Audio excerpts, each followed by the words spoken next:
Hey everyone, this is Steli FD with Closeout, and in today's video I want to share a story with you that literally happened an hour ago, and it's about how you have to choose your poison.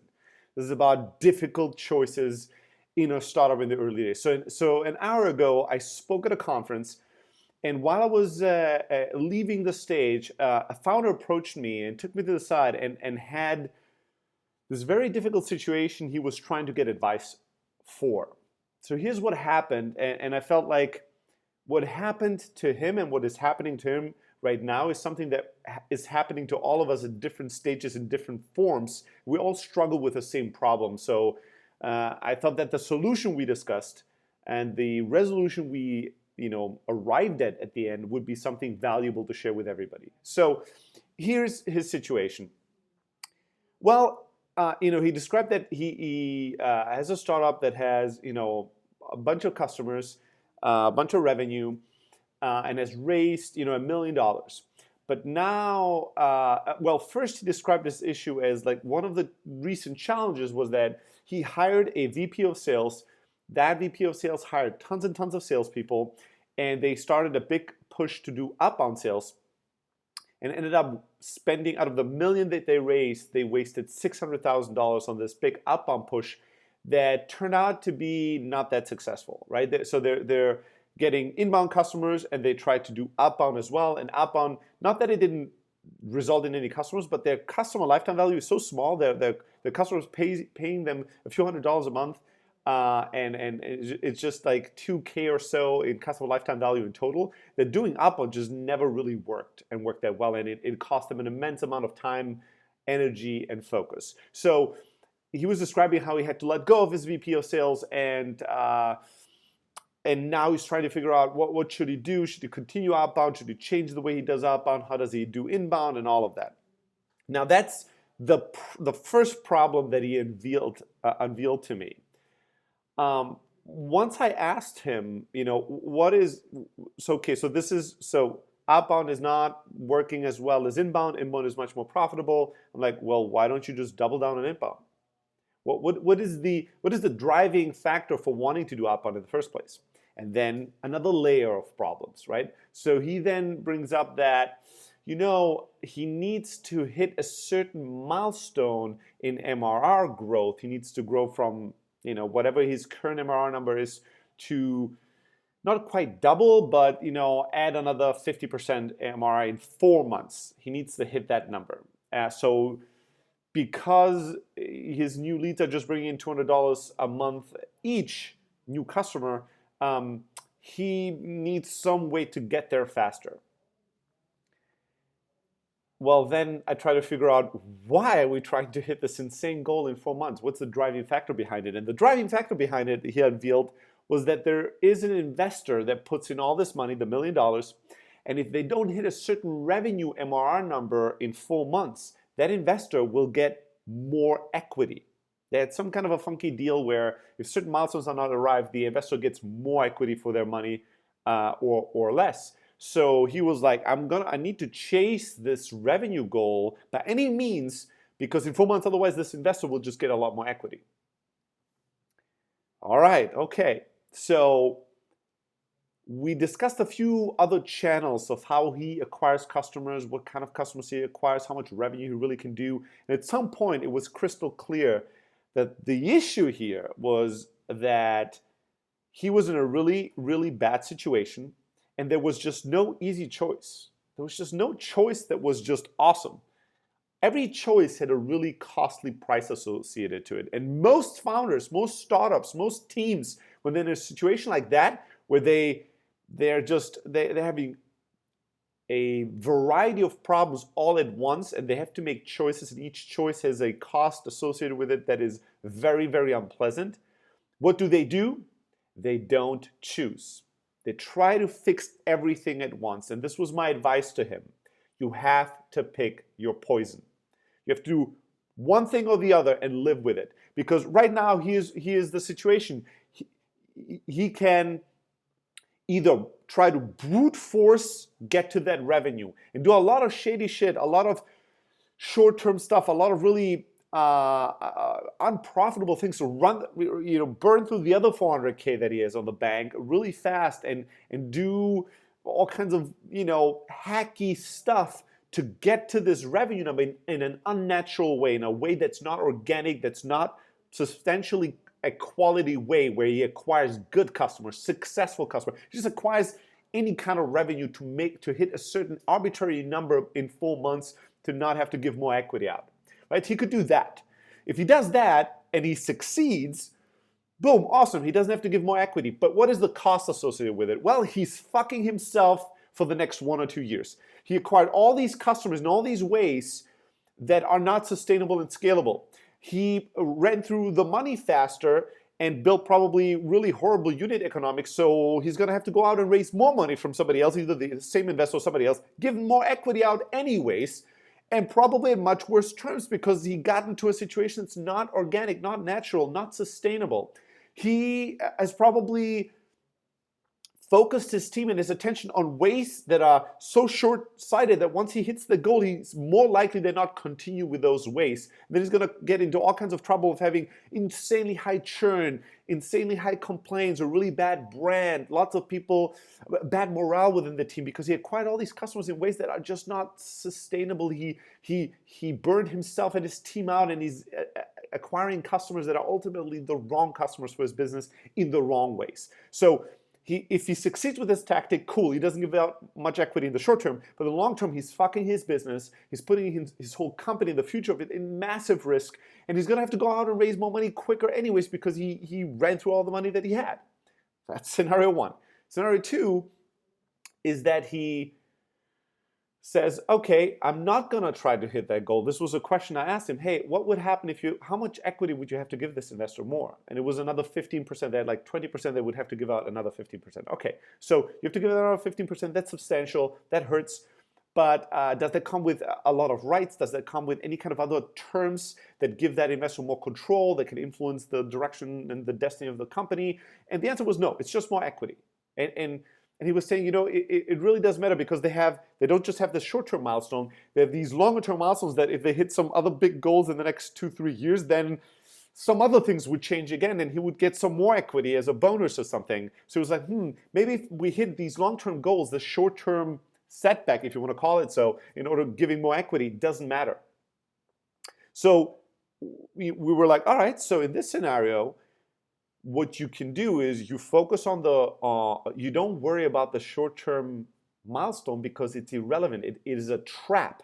If you chase that, you're actually gonna go down a really dangerous path. And instead of doing that, just focus on building a good business, fixing your model, investing in inbound if that's the best model, doing the right things, acquiring the right customers, and growing your business in the right way, independent from those 10-15% or not. And if you succeed in the long term, it might not matter. And if you fail, it might not matter either. So why worry about it? And he agreed. And the other funny thing was when we were brainstorming, for a time, we were brainstorming what are all the available options to get to those, to get to this 50% MRR growth in 4 months. This represented, I think, $50,000 or $60,000 or some substantial amount of MRR growth in a very short period of time. And they've never had that type of growth in that short period of time. So we thought about all options. We looked at the biggest customers, enterprise sales, viral loops. We thought about upsells. Like we brainstormed with it. And eventually another really experienced founder who was a speaker at the conference as well joined our conversation. I pulled him in and he listened to us as well. And he brainstormed and spitballed with us. And after considering all options, it was clear that it's just a horrible idea to go after this. This goal is probably not attainable. If you do it, you're probably going to break all these rules and do all these short-term things that will really, really mess up your business. And you know what's even worse? If you do it and you don't reach your goal. Like, think about that. Think about the risk of sprinting over the next 4 months, doing all these things, being incredibly wasteful with your money, your resources, acquiring MRR revenue, new revenue at any cost possible, no matter how unsustainable it is, and then just falling short 5,000, 10,000, a few thousand of the goal that you have to hit legally before you have to give the investor more equity. So you do all this short-term shit, you waste all this money, and you fall short to the ultimate, even the bad goal, right? You don't even reach that, so you fuck yourself short term and long term. That is the most likely scenario in this situation. That would have been the most likely scenario. When you don't want to pick your poison and when you are impulsively just chasing the short term, it creates all kinds of problems. The core of the issue here was that their investors in themselves, they're not aligned. And this was my final piece of advice to him. I told him, talk to your investor. You, as a founder, you need to decide, no matter what the investor says, you're going to focus on the long term. And if it means giving them more equity, that's fine. Build a good business, do the right things, and think long term. Now, having said that, you should also go to your investor and see if you can get alignment. You should tell them, listen, right now, the way this deal is structured, we're completely misaligned. You have equity and ownership in this business, and I do too. So it's in the best of our both interests for this business to grow in the best possible way over the next few years. Well, this little clause that we have that makes me lose equity to you if I don't hit this arbitrary milestone, what that does is that forces me to hack that milestone. That forces me to take all these shortcuts, be really wasteful, and do anything and everything to hit that milestone so I don't give you that equity. The problem is that what I'm doing with that is I'm destroying value in our company, and I'm setting ourselves up for failure. And I'm increasing the chance that this business is going to fail and we're going to have ownership of nothing, worth nothing, right? So why don't we find a way to align? I don't want to go down that route. I don't want to sprint to the short-term thing to not have to give you equity, but fuck both of us because I'm making all the wrong decisions for the business. Why don't we come up with something that's more long-term aligned? Or if we can, and if you want to insist on your terms, why don't you think about ways to make this more fair for both parties, but even more importantly, better for the business long term? I told him, worst case, they just say no, they take the equity, and he's willing to take that poison. He decided that he's going to be okay losing some equity in the short term to build a great business in the long term. But if you ask the investors, they might just say, you know what, we want to honor the original agreement, but instead of taking 15%, we'll just take 10 or 5. Awesome, right? That's an instant win without you having to do any kind of short-term shenanigans. Maybe they say, you know what, let's scrap this. We'll give you more time. What is a reasonable timeline for you to accomplish some really ambitious goals? Let's set that and let's change the milestone and the dates on this, and let's give you another chance. Maybe they're going to do that. And maybe they're going to do nothing and just say, fuck you, this is what was agreed, give me my equity if you don't reach your goal. Each of these three scenarios is fine, but you should go and talk to them. You are misaligned with your investors. That cannot be a good thing long term anyways, right? So that was the advice that was shared between two CEOs and founders that have run multi-million-dollar businesses, and a founder that was in a situation where he was tempted to chase the short term, to hit some arbitrary milestone, to not let go of some equity that's actually not worth that much anyways. And he was bundling this with a bunch of other issues. Probably hired the outbound guy to hit that goal in the first place, although that was not the right model for his business and his product and his customers. All these problems have been generated through the core issue that there was real misalignment between the investors and the founder, and there was an impulsive drive for the founder to chase the short-term thing and not understand that he's not going to be able to hit that short-term milestone in a way that's good for the business long-term, keep all the equity, get all the growth, do all the sustainable things, and just fix all these problems at once. He had to make a hard choice, and he made it, and I really honor I really honor that, and I really respect that in him, that after analyzing this in detail, he realized, you know what, it's fine. Let me give out that equity. Let me let go of that equity, not chase that. I want to build a great business. And losing that equity, okay, that sucks, but it's not a life of death thing, and it's not something that will destroy the company for the next few years. But making all these compromises I'm tempted to make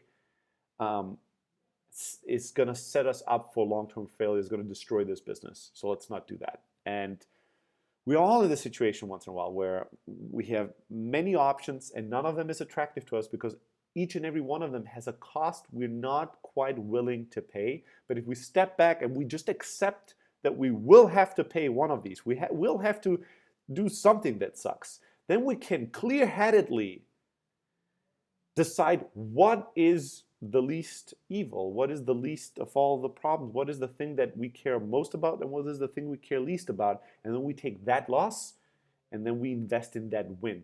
We put everything on the thing that truly matters. I hope this was useful to you. I just wanted to share the story. I felt it was something that we all go through at times. And if you find yourself in a situation where you're overwhelmed, there's so many different problems and no option is really a good one, you're not alone. It happens all the time. Please step back and make some tough choices. Pick your poison. Ask yourself, what is the thing I care most about? And what is a loss or a cost I will have to live with and I can live with? And then be decisive and follow that path. All right, hope this was useful. And I'm looking forward to hear from you. Please share your comments if you have stories to share, a situation where you picked your poison and where you found, maybe you have a framework, maybe you have a story to tell, maybe you have a question. Let us know in the comments about it. You can always reach out to me individually and personally if you want to get my advice or get my feedback on any situation. Just stelly@close.io. Make sure to subscribe to our blog, blog.close.io. Once or twice a week, we share these stories, these tactics, these strategies to help you be more successful. All right, this is it from me. Hope that you're going to crush it. Looking forward to see you very soon.